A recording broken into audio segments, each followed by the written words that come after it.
long.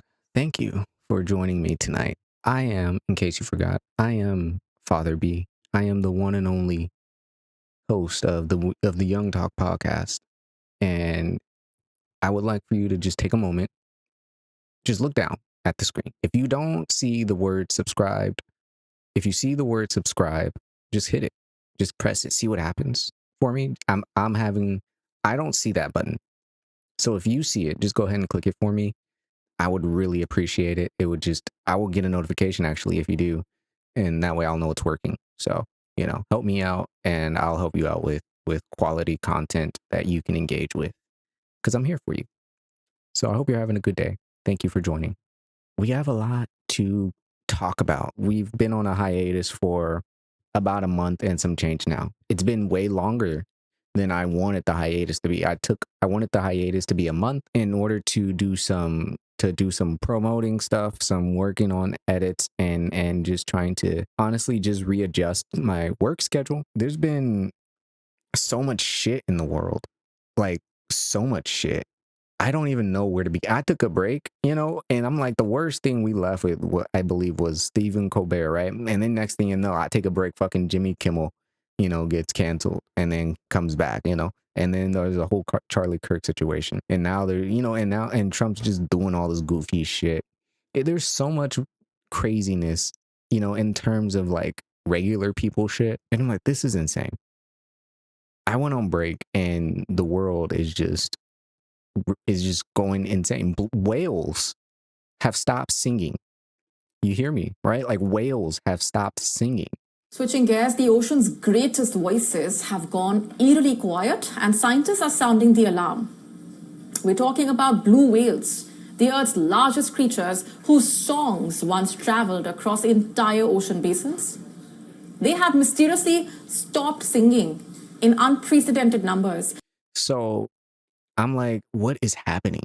Do I need to record? Because if we don't, this is the thing, like if the universe works, right, with a balance, if we don't record, does that mean the world just falls apart? So I'm hoping that with this episode, we get those whales singing again. You know what I mean? We need the blue whales in the oceans singing their song, mating.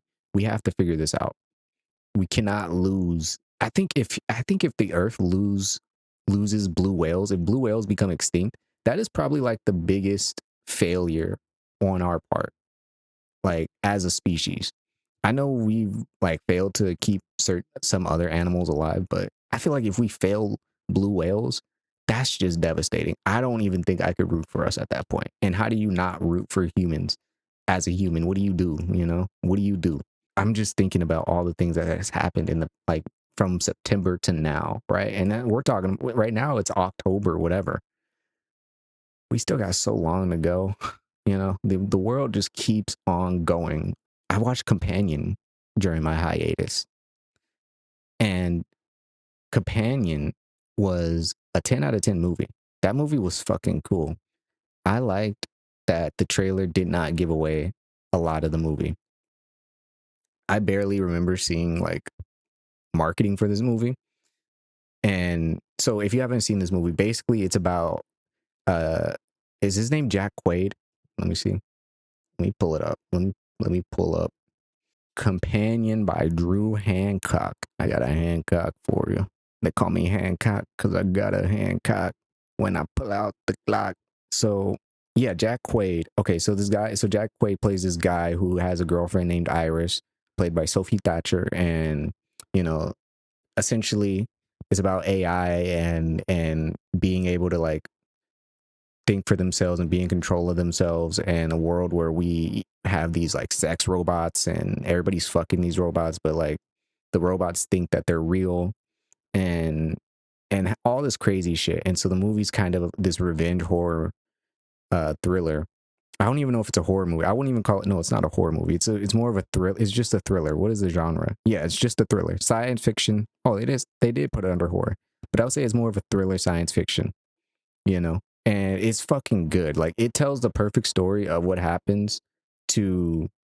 I wouldn't even say at first. I was gonna say incels, but there's a character in the movie. I don't want to spoil the movie because it's honestly really good, and I think if you go in without knowing too much, then it's gonna be great. So I'm not gonna explain what the movie is without going too further into that. It plays a great story on what happens, and I think everybody should watch it. I watched that movie fucking twice. You know, everybody in it is good. The trailer does not give away like the twists that happen. There's so many interesting concepts um, about the world itself, as opposed to not just the story, but the world within, and the place that we're going. Because as we saw in previous podcast episodes, people are dating AI, people are marrying AI, and it's not even robots yet. People were marrying sex dolls.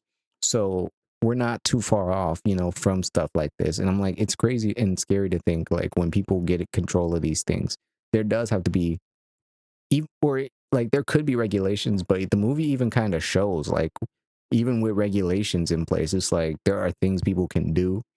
And so you start thinking of like what people have been talking about lately are that is Neuralink, right? Like, would you want to put that shit into your mind? Because what if it gets hacked? Like your phone, your emails and shit get hacked all the time. So you put Neuralink into your brain or whatever, right? Like, and people start hacking that shit. And I thought about it. I was like, yeah, that what if that does happen? We can get to a point where that happens because hell, you go play fucking you can play Cyberpunk and literally hack people, right? Through their neural network shit. So it is something to think about when we reach these points because it's not like I don't think there's ever going to be a scenario where you can't prevent something like that from happening.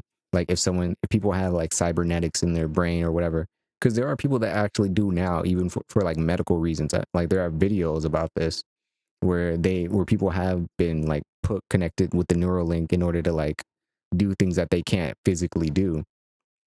But like when we get to the point where that's just commonplace, people are definitely going to be hacking these things. So how do you prevent that? I don't know if there's enough firewalls or fail safes or whatever the fuck to prevent people from breaking into someone's mind and like tormenting them. I don't even know what that would look like. Like that's terrifying to imagine, like what you can make people feel or whatever just because they have like an implant in their mind. So we're definitely getting closer to these types of things, these types of futures. Companion is a great look at what like a dark look at the world and AI, but it's also very entertaining and I loved it. So that's my movie review. I honestly give it like a 4.5 out of 5. Like that I I don't know. It's hard to give movies 5 out of 5s. Like to give a movie 5 out of 5, I not only have to cry, but like I have to like it has to cut deep, for me in a significant way. And Companion is great, but it's more entertaining than like compelling. So 4.5 out of 5, definitely surprised, definitely well satisfied. Go in blind, you'll enjoy it. So I went back home to Oakland, right? And it was honestly one of the best birthdays I had. It was stressful, but it was a good type of stress because, one of the hardest things about going home is like trying to make time with everybody, trying to find time to do things with everyone. And there's just simply not enough time to meet and do things with everybody, right? And I think that sucks. It sucks as a young adult because you do feel bad. You do feel obligated. Like you got to go see aside from your parents, but you want to see your siblings, you want to see maybe your cousins or your grandparents, your uncles, your aunts, like, but you only have so much time. And not only that, you know, it's your birthday too. So you may want to do something more than just run around saying hi to everybody. You want to go and like go do something, go out and like see an event, go to a festival, whatever it is you want to do. Right. So it's like planning all that is hard, especially nowadays. It's so because the cost of living is so high. So it's like taking vacations is such a huge risk. And you do have to like make sure you can endure whatever that is. Right. So we went back to Oakland and me and my girlfriend stayed in an Airbnb. It was our first, not only was it a great birthday, but it was our first trip together, you know, out like in another place, like staying overnight, which was amazing. It wasn't terrible. It was honestly pretty nice. The Airbnb was great. The host was really nice. She gave us a nice space to be in. The only bad part about the Airbnb was there was bees because we left one of the doors open, and I guess bees just flew in because they were attracted to the lights. So in order to get the bees out of the house without dying, right, we had to just turn off all the lights and leave the door open to the backyard, and just wait. We just had to wait until they left, because that's how they. Now this is what's crazy. If you want to draw bees out of your house, you have to turn off all the lights and ensure that the only light source is coming from outside and that they can actually get outside, because that's what they're going to be drawn to. And I looked this up online. I'm like, no way does that fucking work, right? But we turned off all the lights in the Airbnb, right? And this is at night. And so we turn off all the lights and we're just sitting there in the living room because the bees are like in the kitchen. They're like on top of this light fixture. And so we turn off all the lights and we're just sitting there in the living room, and we're waiting for the bees in the kitchen to fly out the back door. And I'm like, there's no way these bees, now that it's dark, are just gonna suddenly fly towards like a ray of light or something. There's no shot. So we wait, and sure enough, they left. Like, they all eventually left. I think she only had to like try to trap one or something, but they all left. And I was like, that's so weird. Bees have like no control over themselves, do they? They just have to, they are just, they are just little robots themselves. Can you train a bee to follow a light through a maze or something? Like, these are, what are we doing in science? For real. What are we doing if not tracking this shit? So we got the bees out of the house. And other than that, then it was nice. It was a great little Airbnb. And I'd honestly rent it again. It was affordable, which was great. It wasn't too far from from my mom's house. So it wasn't too much of a hassle. But it was great being with my girlfriend and my family. Being able to spend time with them together and just kind of see what that's like.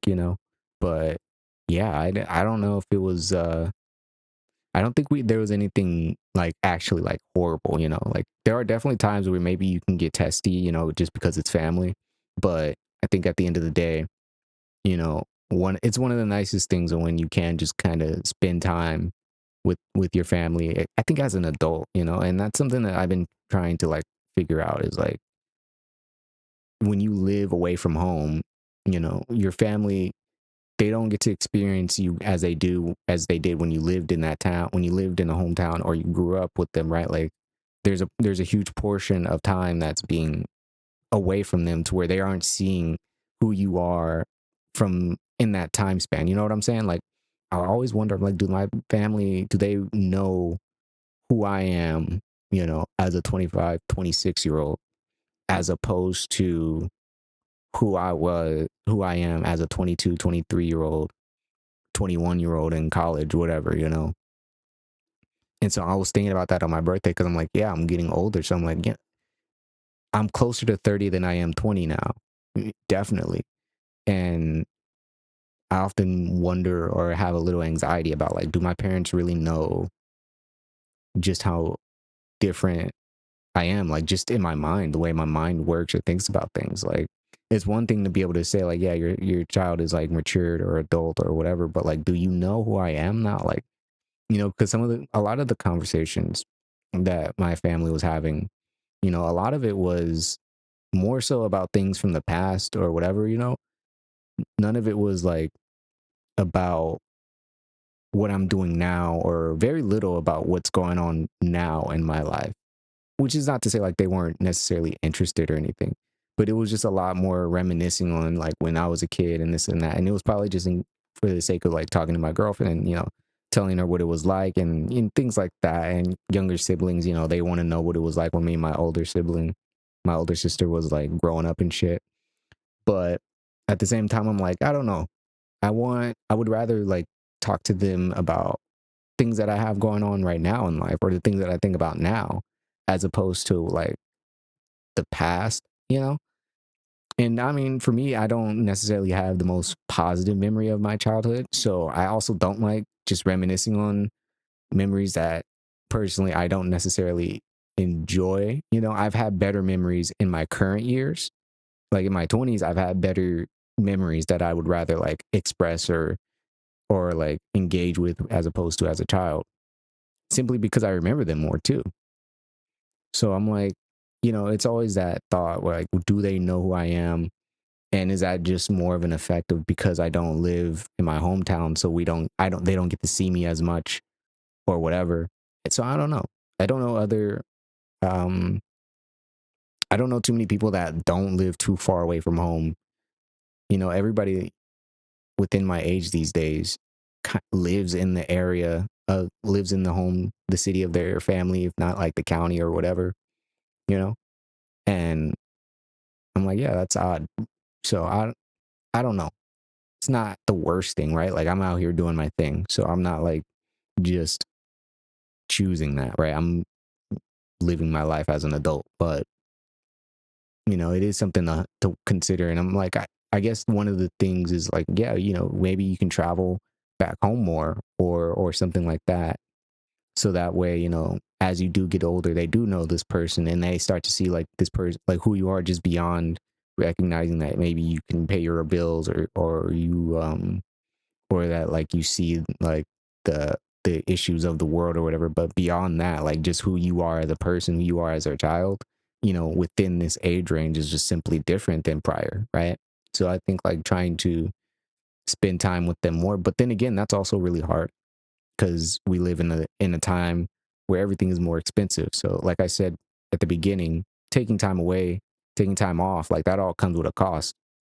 So it's like even if they're like willing to pay for this or that, whatever, it's still at someone's cost. And so that's the challenge is like being able to have that, you know. I don't think it's a bad thing. I think it's just a point in time. Everybody wants to do something to where they have more time in their day to be with their family and do things with their family anyway. So I think that's kind of the point too, is to get to that place where you have more time to where you guys can do these things. So yeah. So one of the weird things I guess that happened on my birthday was that I was talking to one of my siblings and we were just kind of, the issue essentially was she doesn't find a point in reading books. And this was an interesting conversation because I was kind of confused. I was like, well, why not?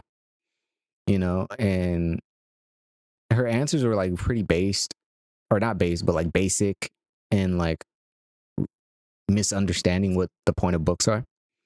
And I was thinking about this. I'm like, how does it get this to this point? And she's actually like attached to her phone. You know, when it came to like children and technology and the addiction and things like that, I don't know. I never considered like anyone in my family having these issues, any kids in my family, just because growing up, we never had that issues. And I grew up with like 5 other siblings. So all of us are not addicted to technology. All of us are not like constantly on our devices, or anything. We all use technology in the most normal way we could possibly can, just because there's no reason not to. But my younger siblings, at least this one in particular is definitely like addicted to her phone and like scrolling and things like that. And we were talking to her about books and the internet and things like that, and the importance of books. So I was asking her like, well, what shows and things do you like? You know, and so we were talking about TV shows and movies, and I'm like, these things start off as books 9 times out of 10. Like, most of the things that you're gonna like, the good stuff, the really good stuff, are all gonna come from books. There are like books that are sure boring, but at the same time, a lot of books, there's a lot that you can gain from a really great story, and you can learn something about yourself and learn. I didn't give her I feel like I could have given her a better speech, but like you can learn. I guess I can think about it now if I can give her this speech now or this insight into why books are important from my perspective, not even from an educational perspective, just from mine. To me, when you read books as a kid, you learn a lot about yourself, you learn a lot about other people, and you learn a lot about your peers, because books take you into the minds of characters, fictional or non-fictional, and you can find yourself in these characters. And in doing that, you realize you're not the only one afraid. You're not the only one that's anxious. You're not the only one that's insecure. You're not the only one thinking these things in your mind, whether good, bad, or harmful or uplifting. Everybody has these thoughts. And these books are the stories not only of people exploring those thoughts, expressing those thoughts, but how they overcome those thoughts, or what happens when you can't overcome those thoughts or you deny yourself those thoughts. Books allow you to be vulnerable with yourself. Books allow you to be vulnerable with your imagination. When you rob yourself of that and you only rely on what you can see versus what you can imagine, you become very limited. The problem with the internet is that everything is on the internet. Literally everything. So you don't know where to look. You don't know where your mind is being focused. You think it's being focused on this social media thing or whatever, but it's not, because you're scrolling. You're trying to find something to focus on. But everything on there is short. Everything on there is there to just keep you scrolling. It is not a healthy thing for that to be the only way you consume content, or your main way of consuming content, right? You need books to help give you that balance. Books are just simply more honest in what they are trying to express as opposed to what's on the internet. A good book doesn't try to put something on the page that's just there for you. It's there to speak to you and pull you into it. If you're looking for something when you're on social media, it's in a book. You know, that feeling of engagement, that laughter, whatever, it's probably more in a book than on some social media post, you know. So when I think about like children not reading books, it or thinking there's no point in reading books, it is scary, because even in like just not just storytelling books, but like every book, it has some type of value for you. There could be a book that tells you how to deal with your anxiety. There could be a book that tells you how to deal with moving out of your parents' house. There could be a book that tells you how to deal with the fact that you're the youngest of older siblings. There's all these types of books about characters that go through these things. And if you don't want a book about a fake character, there are very real books about people who go through these things and have to work through these things, right? So I'm like, books are important because you're not going to always find this stuff online, and it's not going to be easy to find. It's just going to be saturated with people trying to make content for their own purpose, as opposed to someone making something that's imposed to help you. Because that's typically what books are made for. It's always there. Books have always been made to help you in some way. When children lose that point of books, it's devastating, because they're not only cutting off their imagination, they're cutting off their limit to a lot of things, to a lot of knowledge, a lot of creativity, a lot of expression. You don't know a lot. You don't know how to express things if you don't read books. Because when you read books, you see words that you don't understand, and you learn new words. You learn different ways to show how you feel. You know, you learn other mannerisms that people show that you probably didn't know existed. I don't know how you try to live in a world without books and feel like you're getting a full experience of the world. You're only getting the experience that you see on your phone, and that's just not healthy. But I don't know. I don't think this younger generation, is willing to understand that, because they, like, people say that people my age, we grew up with technology, and I think that we did, but we didn't grow up with it in the same way that we may have grew up with it. Like, it grew up as we grew up, but we didn't grow up saturated in it. These children are growing up saturated in it, and so they don't see a problem with it. It almost feels like a hopeless situation, a hopeless conversation to have, because I don't know. Maybe it takes someone from their age group to step out and be like, yeah, you guys, we have to do something different. Like, these books are actually cool. These things that they call books are kind of crazy. It actually makes me think that TikTok is kind of a waste of time, but that doesn't happen on a mass scale. So it's going to take years for them to get there, if they even get there, if they want to get there. These kids are very stubborn, because they're just going to be more anxious than we are. They're more anxious than we are about their self-image. So, they're never going to even be willing to step through that door of vulnerability to begin with, to learn about the things that scare them, the things that make them feel weak, and how to overcome it, because you got to go to dark places. And kids these days are so mean when it comes to bullying each other nowadays too. It's like, to deal with someone bullying you, or to feel like you're enough or efficient or whatever, You know, you gotta, I feel like you have to overcome a lot more just because they live everything on the internet. So now their sense of fear is already heightened, you know. I'm just gonna destroy all the machines in my house when I have a kid. And we're just gonna live like Amish people, I think. We're just gonna be Amish. And that's just how it's gonna have to be. Because I'm like, I can't risk it.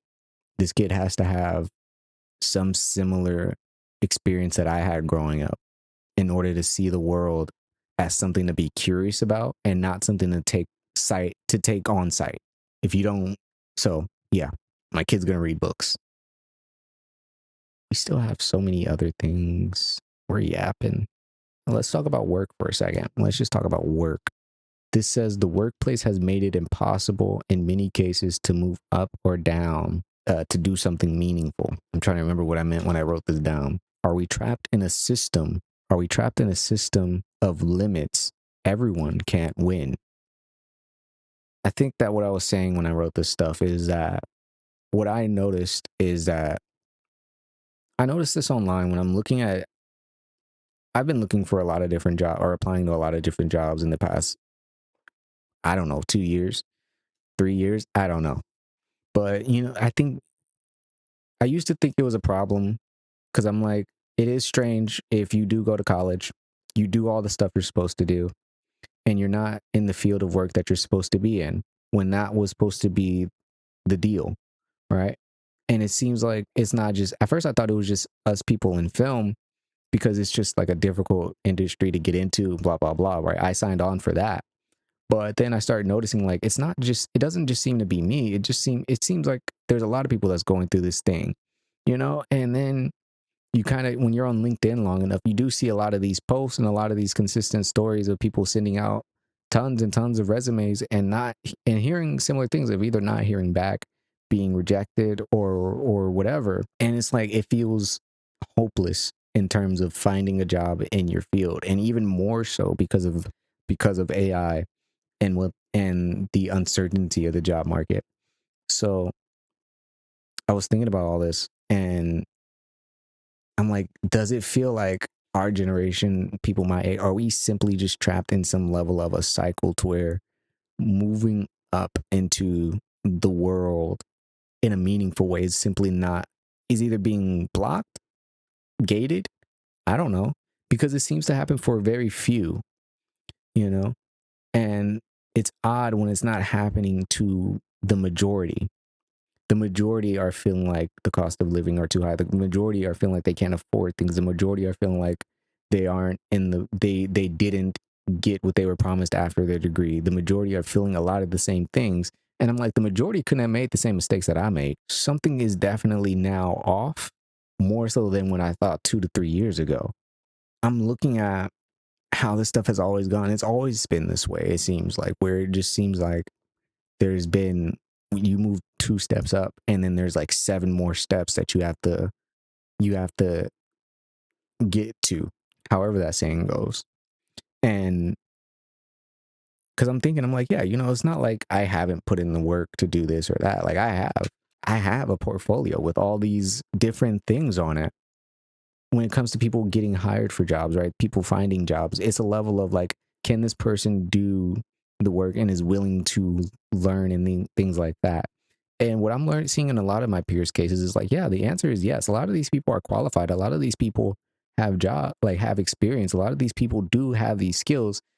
And even if they haven't done like some major short film, feature film, whatever the fuck, you know, they do have experience knowing how a camera works, knowing how to edit, knowing how to direct, knowing how to do this.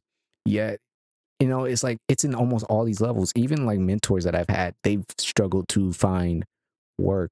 And I'm like, how? Like some of these portfolios are amazing, like crazy good. So what's going on? Because it doesn't make sense how we aren't all of us aren't good enough in all these different areas when we've all put in the work, beyond put in the work, you know? And so it starts to feel like you can't move beyond a certain point, which is a strange feeling. It feels like you do get trapped. And the only way to move past it is to basically have some type of psychotic break in the system, right? Like when I think about it, sometimes I'm like, there's a very little time to push the envelope of what I do, right? And I'm like, yeah, maybe I could go this extra mile or whatever, but I'm like, I'm already doing so much. Like, I'm already doing so much just to make it in terms of surviving in society. So to go beyond that would be risking things to a degree in which one cannot recover from. Why does that have to be the case? That shouldn't have to be the case, if not just for one person, but for majority of us. And that's what it seems like. It seems like, because I was thinking about this, I'm like, it seems like, okay, in order for you to push past that, you have to then diminish something else, right? And so I've been trying that this past month. I'm like, okay, and I want to do my episodes more, but the reality is I'm just too simply tired by the time I get home, and I don't have time in the morning to record. So I have to do it after work. And in order to do it after work, I have to get off work at a certain time. So that way I can at least either have time to eat, do what I got to do, prepare, set up, or even just simply plan or edit, all these things. And a lot of days, you know, the energy and the capacity just isn't there because we live in a world where most people are working, and it's not enough because the cost of living is too high. So most people are just simply mentally exhausted. And to be in the creative space, you have to be able to you have to have a level of creative energy and mental capacity, right? So I'm like, in order to get there, to be able to hit this record button and do the things and talk this long and do all this goofy ass shit, right? I have to be mentally and creatively there in order to be like, yeah, I can do this. Yeah, I'm ready. Fuck it. It's in order to do that consistently in the situation such as mine, let's say for us lower class people where we don't have all these things working for us, right? Regular folk, you have to basically have a psychotic break at some point, right? Or you have to like diminish an area in your life. And I'm like, that's such a weird thing and difficult thing to be able to do. I don't have anything in that capacity to do. So I've been trying to work through it, and there are things that you can chip away at. Like I've changed, like I said, I've been able to change my work schedule to be more consistent. And so now I'm like, okay, great. Now my shifts are always going to be like this, which means I can at least plan. And so that helps. So the other half of that is mentally, how do you plan to make sure you have enough energy to keep that shit going? Because to be honest, I think most people my age, if you're not doing the job you want to do, that means you're probably working something like customer service or something to that degree to where you're just mentally drained by the end of the day. And you're trying to figure out how to have that energy to do the things that the rest of them are doing, that somehow they have the capacity to do. I look at some of my peers, I'm like, how do you guys have the energy to do these things? I don't have that energy. When I do get to the days that I'm free, I just don't even want to do a lot of things because I'm so tired. But we do them anyway. We do them, or they do them anyway. And I'm like, I don't know if I could do that all the time. How do you do that all the time, right? You chip away at it, you find these areas, and then you kind of just have to like, for me, I'm like, I've just had to diminish the amount of energy I put out at work, which is very difficult to do when you work at a place where you're one of two efficient workers. It's hard because even when you try to diminish, you still have to make up for the lack of work being done by these other people. And so that's been happening since I came back full time because we had two people leave.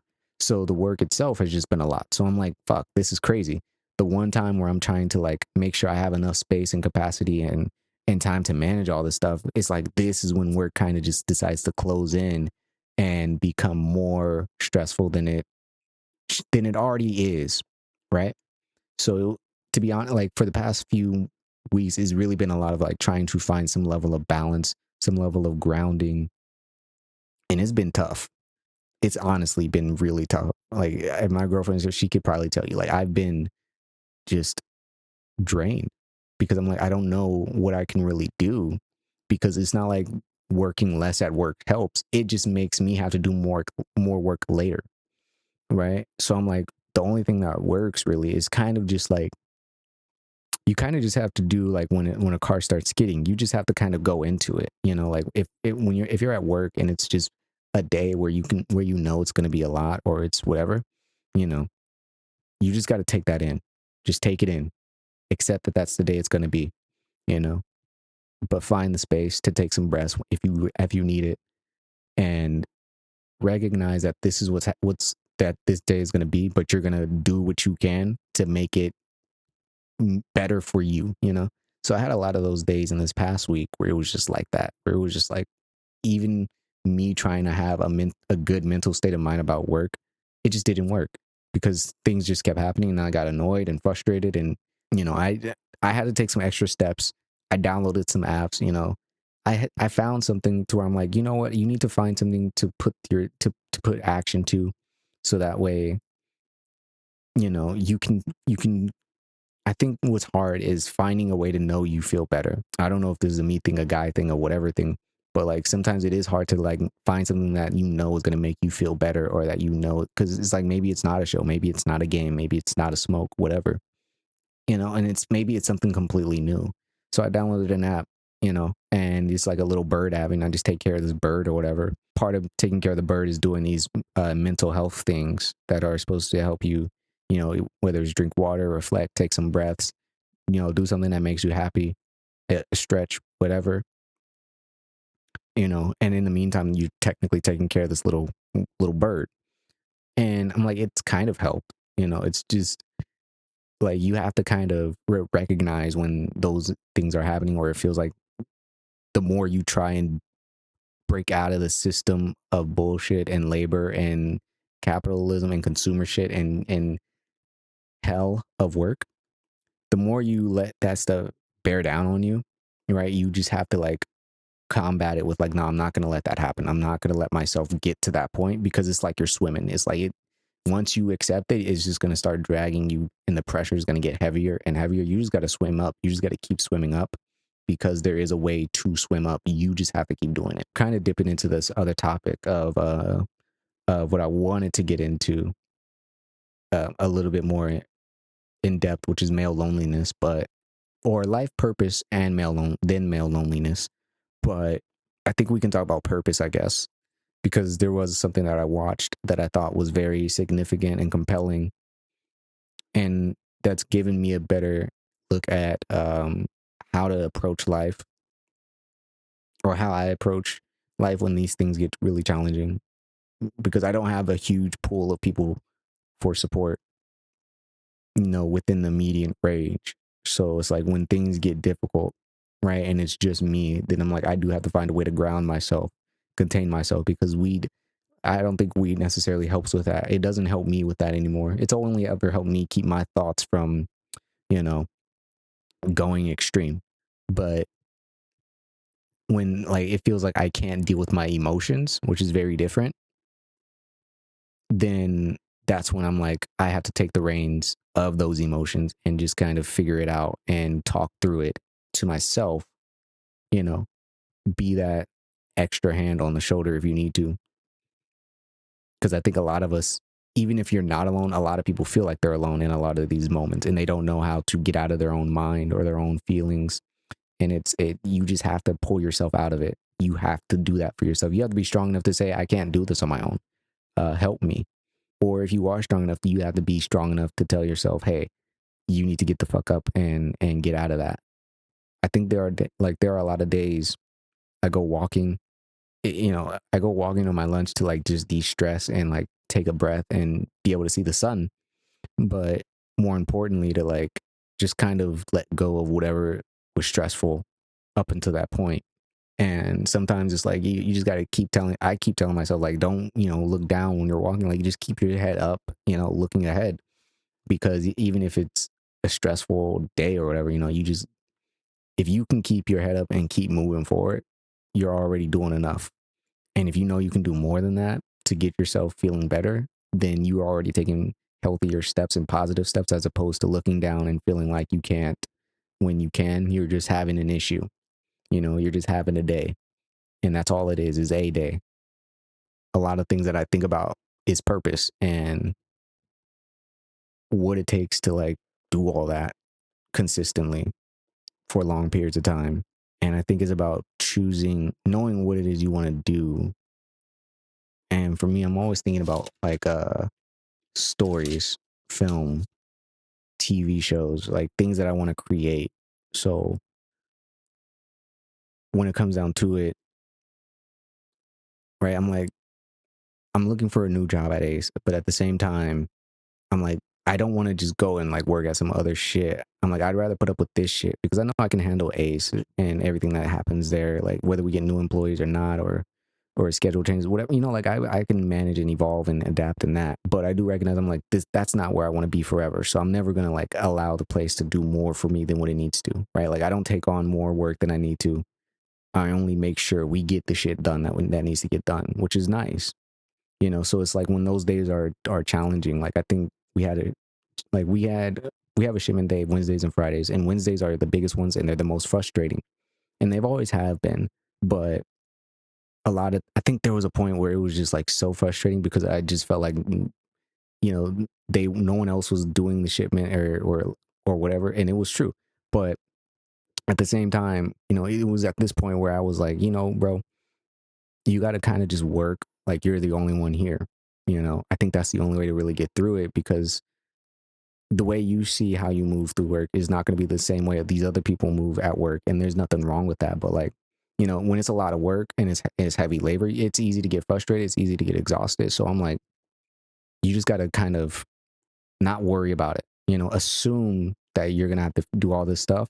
So that way you don't overdo it. You don't overexert yourself and you don't like wear yourself out, take what you can handle and make it work and go about it. And so since then, I think it's been like a year and like some time. But like since then, like I don't really have a problem with doing the shipments, irregardless of who helps or doesn't, and it's kind of only reflected this thing about the work that I do, where my coworkers, they all like to say I do good work and things like that, or I'm good at what I do. I'm like, it's never been that. The real fact of the matter is none of the other previous coworkers actually helped to do this work or engage with it. They just stopped doing it. And so I've just had to do it because of the whole three body problem. Two people can stop working, but once the third person stops working, guess what? The boss is on our ass. I'm the third person, so I can't stop working. You two can go outside and stop and talk. I can't, because once I do that, then guess what? No one's in the store. Can't have that.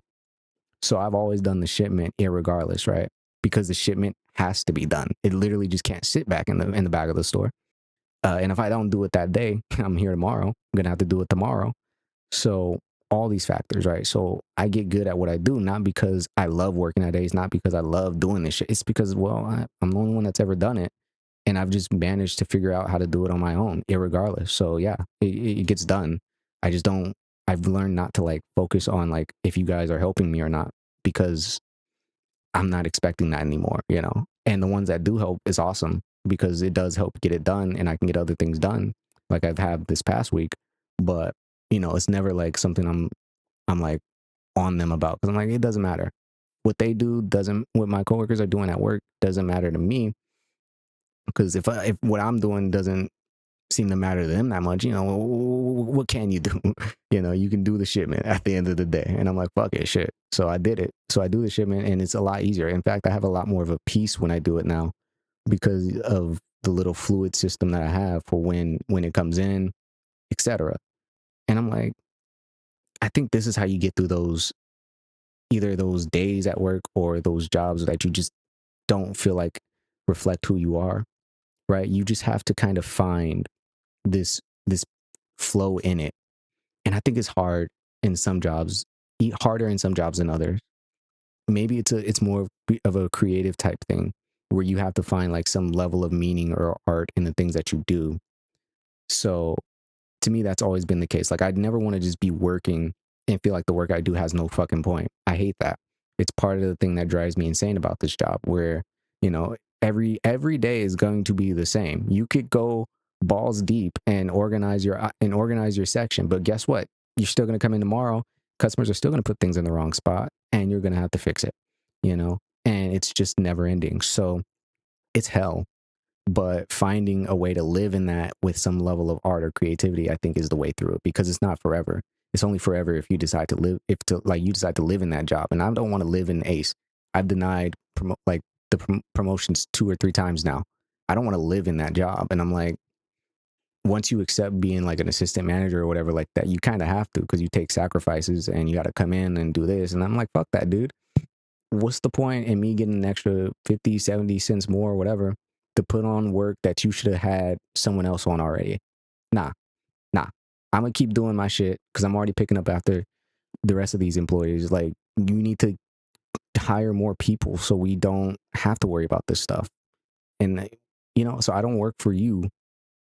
I'm not going to work directly under you, under poor management. Fuck that. Nah. For a few, nah. I'll just keep doing my thing. And, let that be the issues that you have at work. Cause I'm like, that's the only way. Don't take on the promotion if it's not a true promotion. And I think a lot of these 9 to 5s, that's what happens is like, I saw a picture that was strange and I don't even know if it was real. These people, they took pictures of like their name tags and it was like going from like regular employee to like fucking bullshit job, And I'm like, who does? I don't know anybody that's worked a 9 to 5 that's done this. I've known a lot of people. I don't know anybody who's taken pictures of their name tags as they've gotten promoted. So I'm like, you must really love working at McDonald's or something. Most people don't want that to be the thing that they do the rest of their life. When you know that that's not what you want to do the rest of your life, that's when okay, I have a better purpose here. I have a better value here. How do you engage that? And that's when you start finding ways to chip away. And it's scary to imagine most people that, or not even most people, there is a portion of people my age that don't do that. There's a guy I work with and he seems like a great guy, but he has this thing where it's like he gets anxious where he doesn't want to pick up the phone or he doesn't do the work or he doesn't want to do the work. And man, my man's just started. And I'm like, you don't gotta do this not because it's your job, but you gotta do this because we represent our age group in this fucking thing. We are like, everybody that comes into this bitch is like 30 plus, and they all have shit to say about younger people all the time. I shouldn't be the only one. If we're both here, we have to like at least show them like we are not these things that they think about this generation of people. Like, shit, I already have to do that just as a black person in this all white fucking environment. So as a young person, bro, help me help the rest of us. Don't fucking, act slower than you need to. You know how to use a computer. Use the computer. You know how to go do this, do that. Like, it's these things that make me concerned because I'm like, it's a level of not caring about where you work. And we talked about this before where, the demotivation of this generation is scary when it comes to the workplace because you shouldn't be telling employees to work your wage or whatever, bro. You need to be working like you have bills, not your wage, because whether you got $16.50 or $20 an hour, you have bills. That should, you still have to pay that shit. So that should be your influence. Like, oh yeah, I need to make sure I don't get fired so I can have somewhere to sleep, because 9 times like I think this dude was complaining because something happened while I was on my lunch. Some dude went to the bathroom and he had to clean something up or whatever. And he was asking if I wanted to do it or whatever because he doesn't get paid enough. And I'm like, so what do you think? I get paid enough to do it? Like, because if you think I get paid more than you, then guess what? You definitely get paid to do it because I don't get paid more than you. And I just came back from my lunch. I don't know what the fuck is going on. And so I'm like, he's like, he didn't sign up for this. And I'm like, yeah, you did though. I don't understand why you apply for a job and then you act like it's a surprise when you have to do the work. You pick up the phone, you help the customers, you do the things. It's all very easy. The problem is it's hard when you just don't want to do it. I don't want to do the shit, but I do it and I go and I figure out a way to not do it, to ignore all of it. Like, there are so many things you can get away with at work. If you just simply do the job, you can fly under the radar. You can fly so low under the radar, they could forget you're even there. Happened more than once, bro. Like, the amount of I'm not gonna state crimes I've committed. I'm already a black man. I've already been committed for one crime or another. So, work is hard, but I guess finding your purpose in how you go about your work is important. Your purpose in life is a little more complicated, I guess. My purpose in life, though, I would say is more so to be a creative person, to use my brain, to be able to solve things, think about things, figure out something, have something to accomplish. And you can't do that in a 9 to 5 because every day is the same. So the only way you find that is in the small things that you can do. I organized my whole section this whole week, and I'm happy that I did that. It looks nice. It looks nice. And even though I did all that and the things I planned to do in terms of inventory, I didn't even get a chance to do because of stupid shit and stupid red tape at work, doesn't matter. That part doesn't matter because I could be very pissed about that because when I tell you it took 5 days to organize this section, it took 5 fucking days. But that's not what I focus on. The part of it that I love is the fact that I got it organized because honestly, it does take a lot of work. And I'm glad I got to do it because that to me shows at least that we do have enough people working now and that I had enough time. I made enough time in my shift to get this thing that I wanted to do done, And I think that's what's important. Getting what you want to do done at work is important. Even if it's something as stupid as that, mop a floor. I don't know. But if it's what you want to do, then go do it because at least you'll be doing something you want to do. Find something. If you don't want to do anything in the realm of the work you do, then don't work there. That's all I can really say. I don't know. I stay for the customers, Every now and again, some customers make me feel good, just because they're in a nice mood. So I'm like, that's the only reason why I haven't fucking, ran into the place with a gun or anything. Thank God. Shit. Sometimes you think about it, like they sell axes and shit, like you could just take. I'm surprised. I'm glad we live in a city where most of these people are too old to snap because when you work in a hardware store, everything is a fucking weapon. All it takes is someone having a bad day. We lock up the locks, but we don't lock up the axes. What sense does that make? The axe. Anyway, I'm done on this topic. We've actually spent so much time on this topic. I wrote, think about Pompeii. You have 30 hours to escape. Do you write the book or do you escape? So this quote about Pompeii is a thought experiment about this idea if the world was going to end if the world was going to end in, let's say, 24 hours and you were going to write a book, do you finish writing the book or do you not finish the book? But irregardless of if you finish the book or not, the world is going to end. No one's going to read it.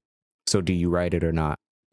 Right. So this is a thought experiment and it's supposed to be one about life purpose, because what is it to say about the person who chooses to write the book as opposed to someone who doesn't write the book? And I mean, the discussions that people have had about this, I think I don't know. I feel like it's difficult to say. If the world was going to end in 24 hours and I had the option to write a book right now and finish it, it had to be a pretty significant book, I guess. I don't know. If no one's going to read it, I don't know. I feel like a part of me would, but it'd have to be like, because I'm thinking like in a very serious sense of like, okay, yeah, everybody's going to die. No one's going to be able to read this book. What do I write? And I think I would, I think there's something to the last thing that you do. I think that it's more so about how you choose to end the story because you could write that book about anything. You could write it about your life. You could write a fiction story. You could write about what you did that day. It doesn't really matter. You could write nothing. You could just write one word, you know? But I think that I guess it's the decision to write the book as opposed to let's say you write your decision is to write the book. You're not going to go visit family. You're not going to go be with loved ones or anything. You're going to write this book. This is the last thing you do. So I guess it says to like what you were born to do up to the moment of death. And so people, when you think about like religion or spiritual shit, or even just people who don't believe in any of that, do I think everybody has a sense of purpose and a sense of what that feels like when you're fulfilling it. I think there's levels to purpose though. I think there's like the big one where it's like, in the grand scheme of existence, what your purpose is. I think that's harder to answer. I think on a smaller scale, you could break it up. At work, you have a purpose. In your relationship, you have a purpose. In your family, in like in the way that in your community, you have a purpose. I think that we live in a world where people are losing that sense of purpose because of AI or because of confusion or because of the amount of goofiness that just gets spat out on the news. So many people have been made to rely on the news growing up, for years, for decades. And now to me, it just seems like the news is just one big plaster of terrible things all the time. And so it makes you question your own purpose in life. What are you doing to help these things that you honestly can't control? But it's here, it's in your face. You're reading it, you're seeing it. So when I look at all these horrible things happening in the world, it's like, how do you, is it selfish to say like my purpose isn't to necessarily help stop those things? Or is it your responsibility to be a part of that? Because everybody has a purpose. So some people are just born to be painters, but that doesn't necessarily stop war, I guess. Some people just live to be an accountant their entire life. That was their purpose, let's say, on the grand scheme of things. And so that doesn't necessarily change any of these horrible things. So I think when we talk about a loss of purpose, it's because you're it's the same problem with the book situation. Not the writing of the book, but my sibling and not seeing the importance of books and having that fixed perspective of what life is. And if life is everything that you see on the internet, which is very limited, algorithmic, and I forgot the word I was going to use, but let's just stop at algorithmic. When do you stop to explore who you are outside of that stuff or deeper thoughts? And the thing is, you know, you don't. It's not often that you're going to spend that much time looking at insightful content on the internet, right? It's very rare, especially if you're a child. Unless you're like born with like geniuses for parents and they only let you see like, I don't know, fucking physics problems or something. But even then, you're still going to grow with a desire of curiosity to see something beyond those physics problems. Theo Von did an interview with this Amish kid, and he talked about these things, like where they do have times where they can go out and experience like, different things of different forms of technology, things on the internet and all these things. So it's like that curiosity still gets satisfied, even in the sense of being born in a place of none of this craziness. How do you know what you're doing in life? I don't know. I think you feel it. When I go to work, like, and I do the things that I do, I don't feel great doing it, but I feel like I know I'm doing something worth doing because it's helping something. Fixing the section, mopping the floor, doing whatever. And like, I think at one point I used to think that stuff was meaningless or had no point. And like maybe like in my, at a 19, 20, 21, whatever. But now I'm like, nah, this does help because hell, when I fixed the section, right? I went and was like checking some of the stuff, like the numbers, and I was like, yeah, this is way easier. Like it's satisfying when it's all like you can just count it in seconds as opposed to having to like reorganize and then take shit out and put it back where it's supposed to be because some shit's put away. Like it's all organized, and I did that for myself. It was like a less stressful experience. And to even add on to that, I think it was earlier today, this lady, she was talking to me and complimenting the store, saying like it was so clean, and like she likes how high the ceilings are, and this that, because she went to a different age and all these things. And I'm like, yeah, I told her, I was like, yeah, I try to mop the floor like twice a week or whatever, just so that way, it doesn't get too dirty, because people walk in with mud or whatever, and so it does get dirty pretty quick if you don't mop. I'm like, these are the things that we do that are in the moment, they do seem very meaningless, but they have a grander, bigger purpose of like making this random person's day just simply by it existing as it does. And I'm like, I didn't anticipate this lady coming in. Hell, I didn't even mop today, right? I think I mopped once this entire week. But at the same time, the fact that's even something that we did, or that I do, or that has been integrated into the dynamic of the store in this flow of just the store existing, it's had a bigger purpose in making this lady's day. Like, I don't know how big of a day it made her day, but she seemed very happy. And I'm like, imagine if we didn't mop the floor, if I didn't start that process or that routine of mopping the floor twice a week or whatever, and the floor just happened to be dirty here, and this and that, and things weren't organized, or I didn't work on the section or whatever. It's these small things that do have a big meaning. And I'm like, this is, I think, what purpose is like recognizing that it's not something big that you do. It's not something massive that's going to happen that you're taking action. And it's going to be these very small things that amount to something. It's always very small things. I mean, you think about life, like when you think about kid, like having kids, right? It is tiny. Sperm is very tiny. It's these small things that turn into very, very big things, cause and effect type shit. So I think when it comes to life purpose, you have to kind of consider what is the cause and effect of the things happening in your life, and do you feel like they are pushing you towards something meaningful or not? I think Ace is. I think working like I don't like working in customer service, but within the terms of Ace Hardware, I don't mind working there just because I think that it is preparing me for something better. Like I've never assembled shit or had to use tools like that.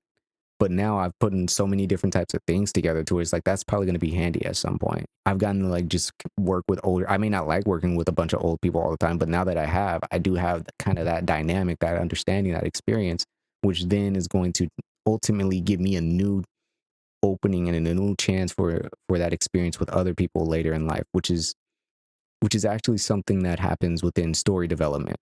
In this book that I read, where this is what happens with great character developments is when you have that mix and mingle of life and exposure to chaos and order and things like that, where each experience adds on to the next one. And therefore, that next one is going to be intrinsically newer than what it would have been had you not have that experience. We're getting a little crazy here. We're getting a little crazy when it comes to the purpose, but I hope that makes some level of sense because that's how I choose to look at things. You know, there are some things that you just there is an order and chaos to the way the entire world works. I think that is just fundamentally true, and you have to lean into that skid. You have to let that shit just be as it's going to be because everything. If it's a bad day today, it'll probably be a good day tomorrow. And if it's two bad days in a row, then it'll be two good days in a row. It's all up to you, though. It really is all up to you. You can't control how the universe or how the world comes at you, but you can kind of control. I don't want to say react to it, but like I don't know how you engage with it. Because it's not like it's gonna hit. I think it more so it just waves in changes in life. The three body problem, like it's unpredictable almost.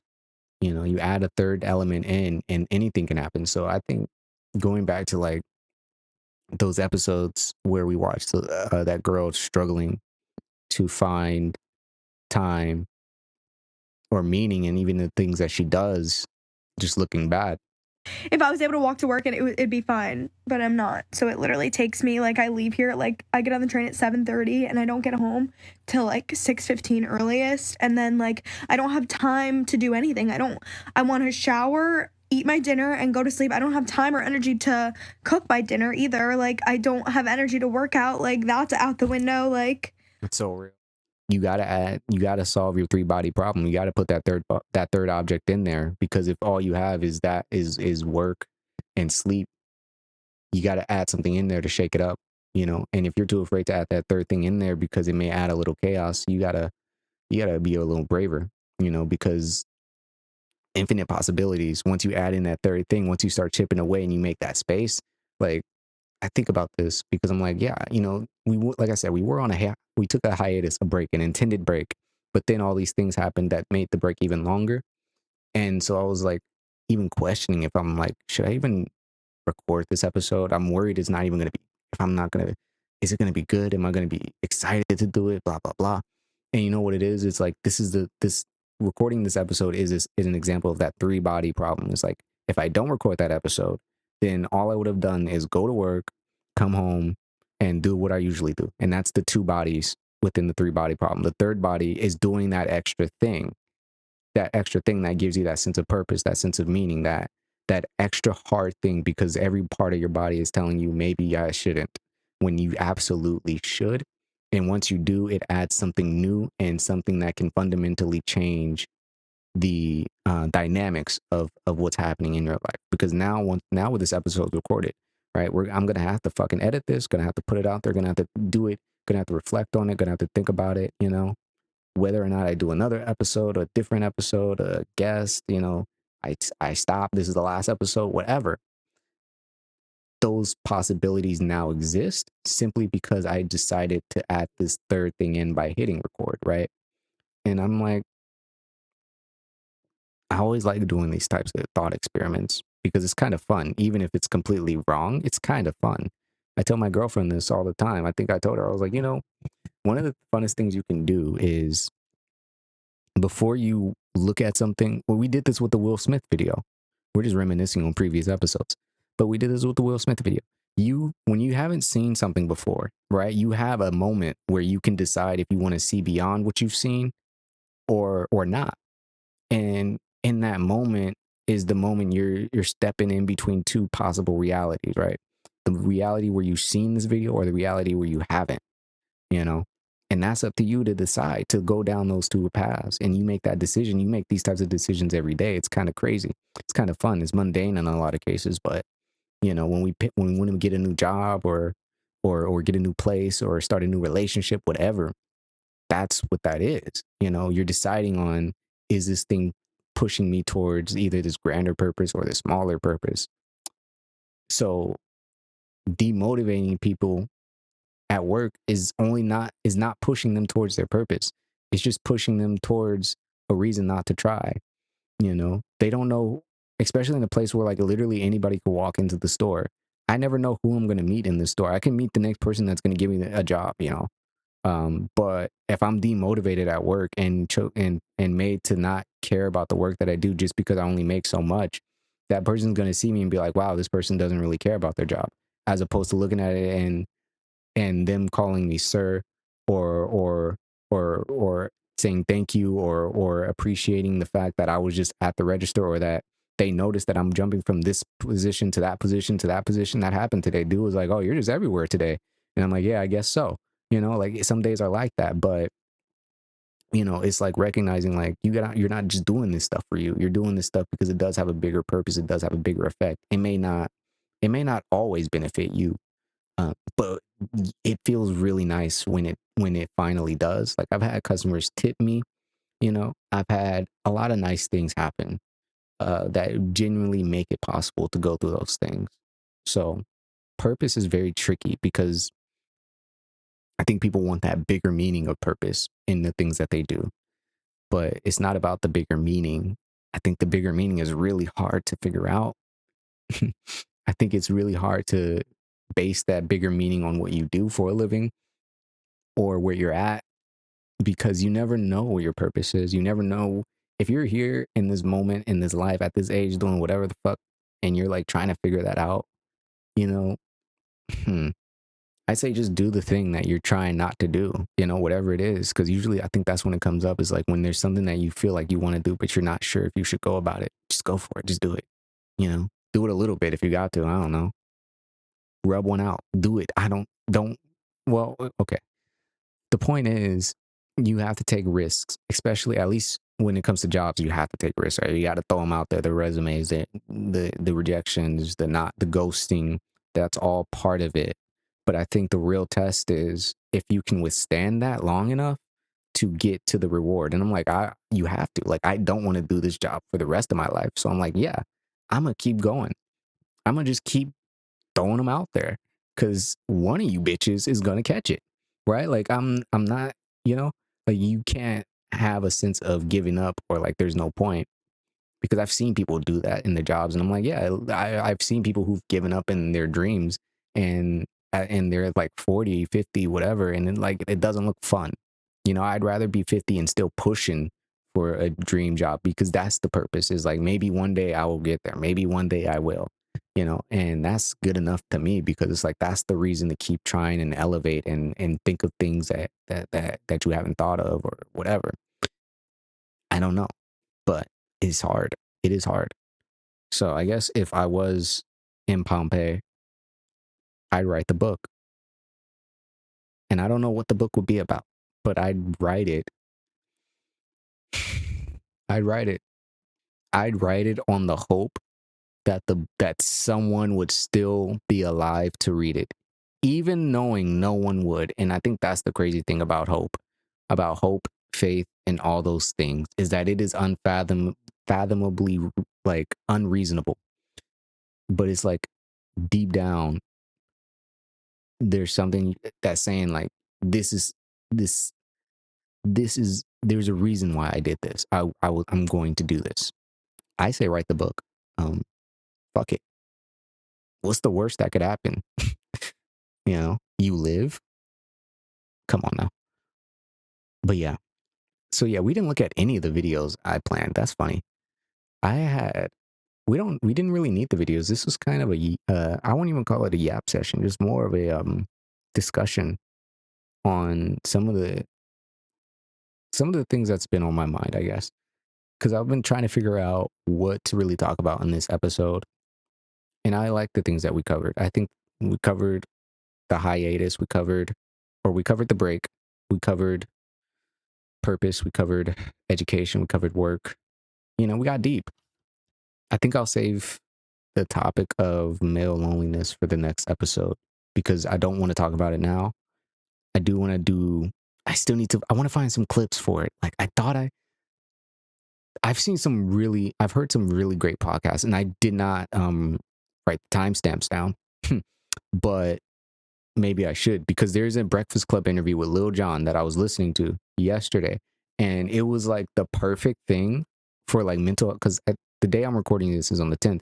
Today is technically like mental health day or some shit. So, I was like, this is perfect because, Lil Jon was talking about like his change in music.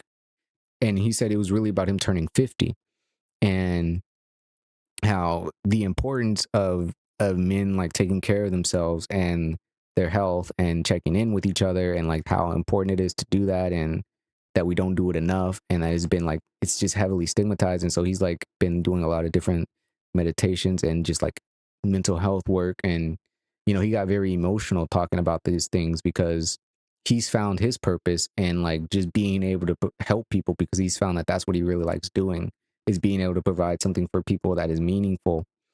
And he's been doing that a lot lately. And so he's really like grateful to have found that because it's the thing that truly makes him happy. We went in, we recorded a bunch of stuff, but yeah, it was because it was time for a change in my life. Mm-hmm. I needed to be in more positive mindset. One thing that I also did was I would say affirmations of negativity can't live inside of me. Mm-hmm. I try to get rid of all negative thoughts. Right. And when I did that, when I really got rid of the negative thoughts, I ain't not even saying the word hate. Mm-hmm. I didn't even use that word. So I'm always trying to change anything that happens to me in any negative situation. It's some positivity you can pull out of that. Yeah, absolutely. You focus on that. So I would always pull that positivity out. And I've learned if you pull that out, pull the positivity out of any negative situation and you let God drive. Mm-hmm. Don't try to drive and trust God. Everything gonna always be all right. That's right. Mm-hmm. And so we went in, we recorded these albums and, this time of my life is feeling like I'm doing what God intended me to do. Mm-hmm. But what's amazing is everything that got me here, I was supposed to do. Right. And even like all of the music that I've given people gave people positivity. So it's always been positivity, but it's meaning more now when someone tells me I never meditated. You helped me meditate. Mm-hmm. I was having trouble getting over this grief of losing someone. Your meditation about grief helped me. Mm-hmm. I'm inspired to, how many people have called me about getting in the gym? Mm-hmm. Yeah. It's insane. Like celebrities, all kind of people are like, you inspired me to get healthy. So I feel now like I'm doing what God intended me to do. Mm-hmm. It took me a long time to get here, but it's the time it's supposed to be. And crazy, I was thinking about this the other day. I met Mr. Farrakhan at the Source Awards one time. Farrakhan. And he basically told me, he said, you got power, you got a voice. And he basically was kind of trying to tell me, like, use it. Mm-hmm. And that stuck with me. Like, I'm like, okay. But now I'm using my voice and my power in a good way to push positivity into the world. Mm-hmm. So that is what makes you happy. that's what you know. Yeah, it makes me happy that just to do good, you know, just to do good, because all that comes back. It is. I think it's true that sure, you know, as men get older, they find it more lonely. They find it difficult to find their purpose, whatever, whatever.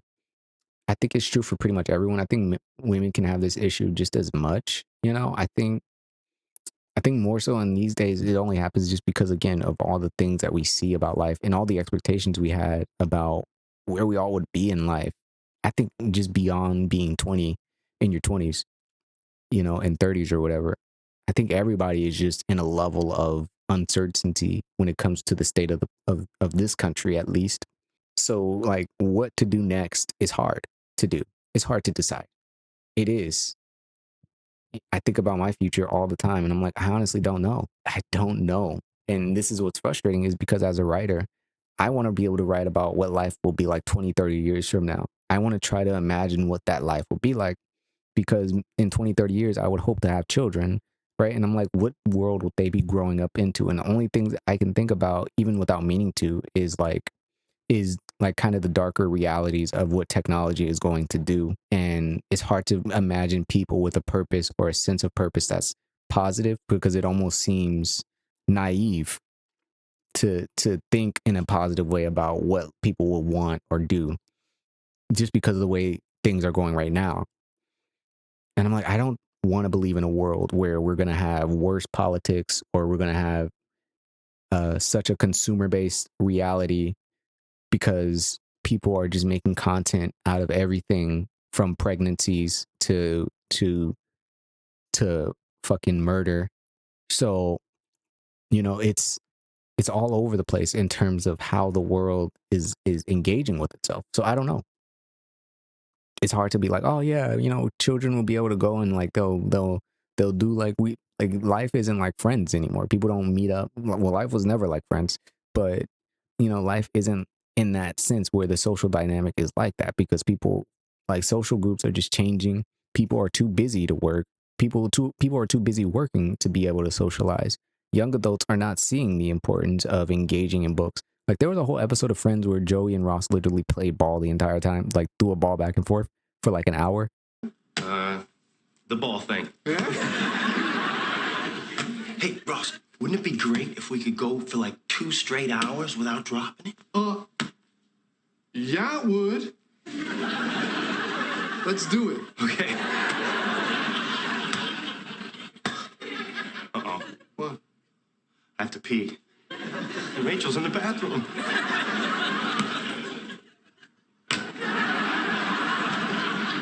Man, I didn't think we were gonna make it. I know. Don't switch hands, okay? And like it's crazy. They're not watching TV. They're not on any type of device or anything. They're literally just playing a ball back and forth and talking about that and how crazy that they've done that for like an hour and that they're gonna just try to keep doing it. That level of like just like, yeah, why don't we just throw a ball around? Simplicity, right? A different level of simplicity, I think, is what we'll have, where it's a simplicity of the mind rather than a simplicity of engagement. I don't want to live in a world where everybody can be neural linked up. I think the meta glasses and things like that could be cool, sure. But I think it gets boring when you can just instantly access everything and have everything done for you. I think it makes no room for people to actually like create moments or spontaneity. I think that if we get too much to a world that's just technical, predictable, and algorithmic, there's just simply going to be places, whether it's cities or small places or small spots, where human-made interactions, human-made content, human-made whatever is going to be like its main focus point, right? Because there's no way of really getting rid of that. I think we all desire that. It's the only way you really engage in some sense of purpose, you know, is through human connection. So a future, I don't know. I'm still working on that. I'm trying to figure that out, and it's really hard. But it seems naive to be positive about what a future could be. But I hope for a positive one. I hope we solve more problems than make them. I don't know if I trust Sam. I listened to a Sam Altman interview, and I don't know if I trust this man. I looked at the comments, and people don't seem to trust him. I think the scariest part about it is that that society not necessarily has to collapse in order to rebuild, but like something dramatic, like either one big dramatic thing needs to happen or a series of dramatic shit. And I don't like either of those scenarios because they all kind of suck. And so far we have had some strange series of events, not big enough, but strange enough to where it's like, oh yeah, we should get this together because believe it or not, dumber people are getting older. And our generation is barely getting into politics, and it's probably going to be too late by the time enough of us are in it, you know? So let's figure this out before, before it gets too far. But I'm sure TikTok will figure it out for us. I'm sure there's something on there, right? That's where it all be. That's where it all be. I don't want an AI president. We shouldn't get to if we get to a point where there's an AI president, then that means our generation just simply is not smart enough to make these decisions. We're not trusted enough. And to me, that feels like that's always been the case. We're supposed to be wrapping this up, but I feel like that's always been the case. And we've stated this before, where it's like our generation has never really given the full reins of certain things within this country. And I'm like, there's always been signs of this. Like, why increase the wage gap for McDonald's? Who's going to work in a fast food joint? Why should we want that? We need more wages in the current jobs that the majority of us are in, so that way we can get out of these jobs. We need more access to the jobs that we got our degrees in, not more access to cash registers. So it's always to me been this direction of like keeping us at a certain limit, where now we're at a point where there's AI to do all this shit for us, where it's like, all right, cool. I just spent all my time, all my energy going to schools, going to universities, spending money, all that for something, so for some machine to just come and take this job that I don't even get to experience. I want to know the struggle of working a film crew. I want to have to drive at 4 a.m. to a set. Like, these are the things that we take on when we decide this is what I want to do for a living, whether it's this or being a firefighter or working in a fucking office as a doctor. I don't know.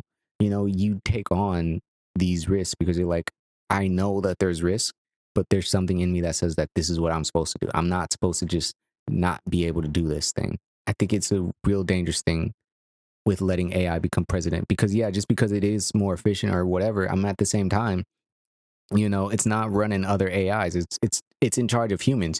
Humans on the citizen level are still going to make human mistakes. Can an AI really gauge the IQ of the average citizen on a bad day? Like, you know what I mean? Like, this is scary because we have to step up.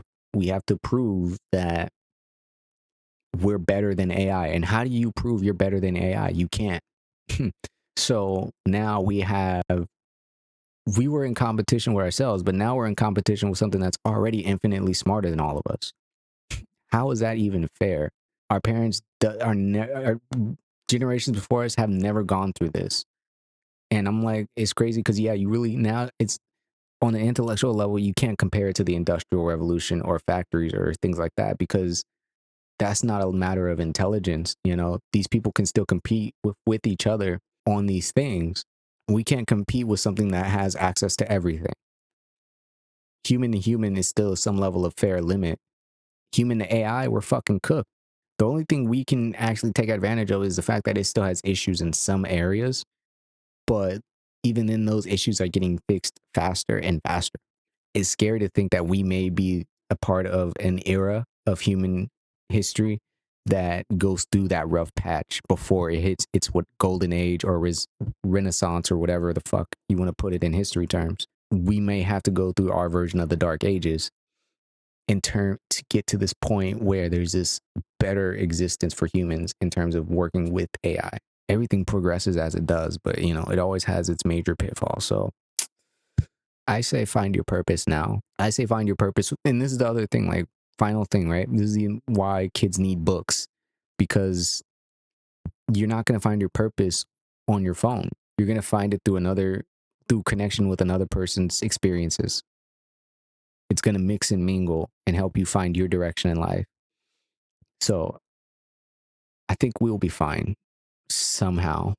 But if we go through the worst ways of life in the next 20, 30 years, just hang in there. Hang in there. They're reversing aging. I'm sure it'll happen. Until then, we'll just keep yapping. We'll just keep doing this, I guess. Next episode will be about whippets. I think we'll talk about male loneliness on a more video-centered episode. I think I will call it here. This was nice. We didn't really watch too much. This is why I don't take notes, because I don't follow them. I just do whatever the fuck I want. But anyway, if you enjoyed this episode, definitely do me a favor.